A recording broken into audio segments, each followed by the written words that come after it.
Hey, this is Chris. Rideshare tip number one with a silver bullet. Tip your driver. Please tip your driver. Your drivers deserve it. Drivers are out working hard.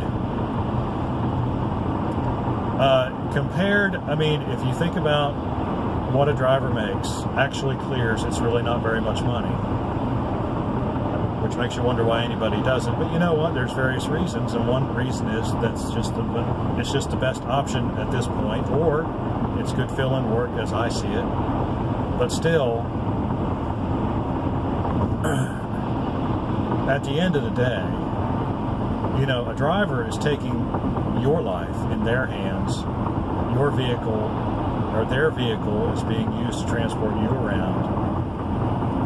There's a reason why cab services are expensive. There's a reason why limos are expensive, because those are all employees, and they're getting paid employee wages. The two big ride-sharing companies don't want employees because they're greedy and they want to keep about half of the money for themselves, which is what happens. So you can show your appreciation for your driver by giving them a tip, and I think it should be kind of commensurate with the length of the ride, the cost of the ride. I think on a minimum fare ride, you should give $1. That's a good guideline, because you're paying $6 or whatever it is, and so chucking in an extra $1 just for the driver. The company doesn't get any of that. It goes straight to the driver. It makes the driver feel better. Makes the driver feel appreciated. I know it makes me feel appreciated when I get a tip.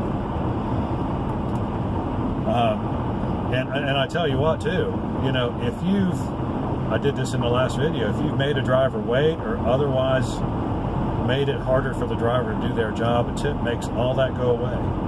Makes all that bad feeling go away. It really does. There's people who have, really I've been on the verge of just telling you to get out of the car.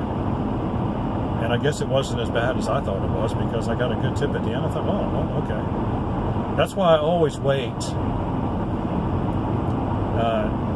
On the one on the pink ride-sharing platform, you can wait and you have 24 hours to leave feedback. I always wait. I check it later to see if somebody left a tip. If they did, hey, I don't worry about any bad things that might have happened. Like, spilling food in the back of my car, or getting in the front seat without asking, or, having multiple stops without asking first, things like that.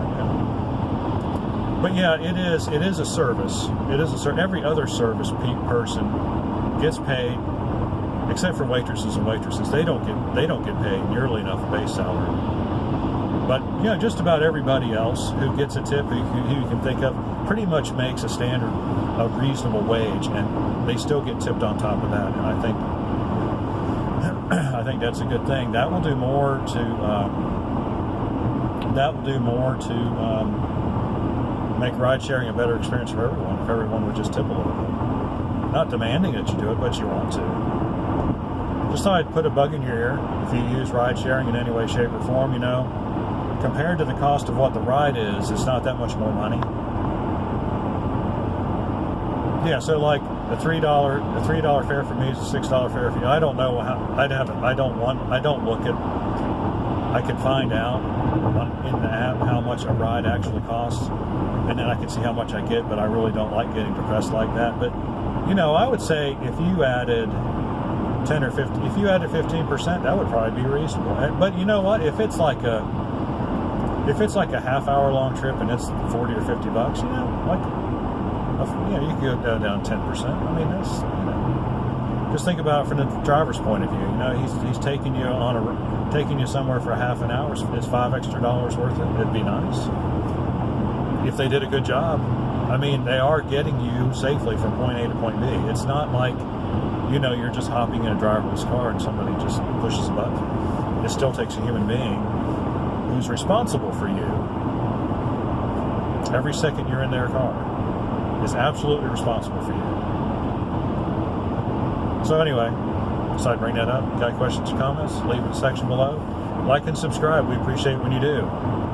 Be nice to your rideshare driver. See you on the next one.